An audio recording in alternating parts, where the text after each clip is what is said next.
आखिरी पहरा पंजाब के अंदर एक पुराना सा गांव था, रतनपुर। दिन में यह गांव बिल्कुल आम लगता था, लेकिन सूरज ढलते ही यहाँ का माहौल बदल जाता। जैसे ही शाम के 7 बजते लोग अपने दरवाजे बंद कर लेते, खिड़कियां सटाक से बंद, लालटेन बुझा दी जाती। किसी में हिम्मत नहीं होती थी कि रात में बाहर निकले, क्योंकि गांव में एक कहावत थी, जो रात 12 बजे बाहर दिखा वो सुबह तक जिंदा नहीं रहेगा।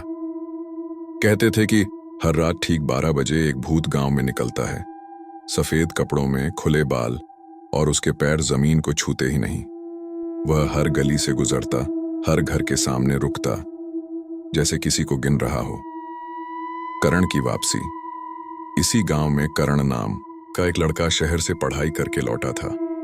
वह इन सब बातों को अंधविश्वास मानता था।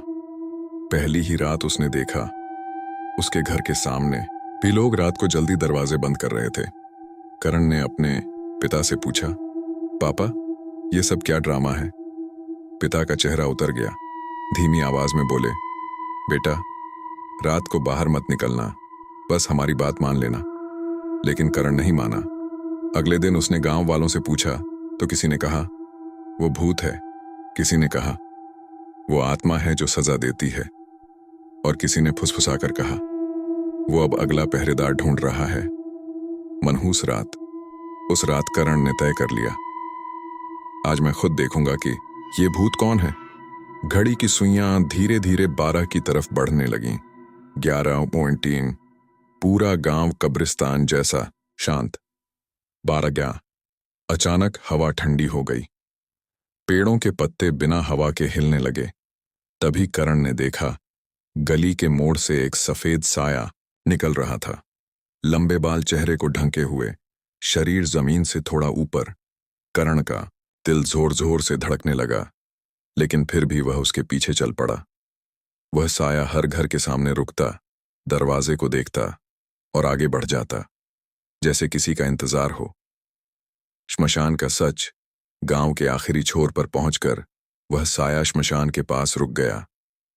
अचानक उसने सिर घुमाया। पहली बार करण ने उसका चेहरा देखा। आंखें पूरी तरह काली, होंठ खुले और आवाज निकली, तुम देर से आए हो। करण कांप गया।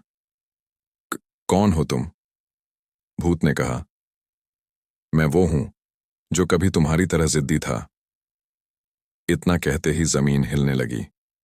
करण की आंखों के सामने अंधेरा छा गया। सुबह की लाश। सुबह गांव में हड़कंप मच गया। श्मशान के पास एक लाश पड़ी थी। वह करण की थी। सबने सिर झुका लिया। कोई रोया नहीं।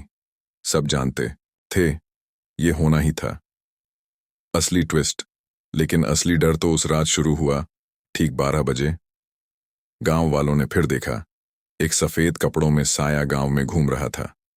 लेकिन इस बार उसका चेहरा बदला हुआ था।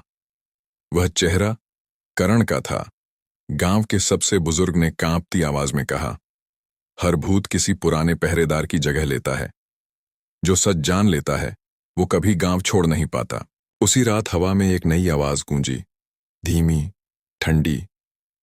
आज से मैं पहरा दूंगा। और रतनपुर में अगले जिद्दी इंसान का इंतजार शुरू हो गया।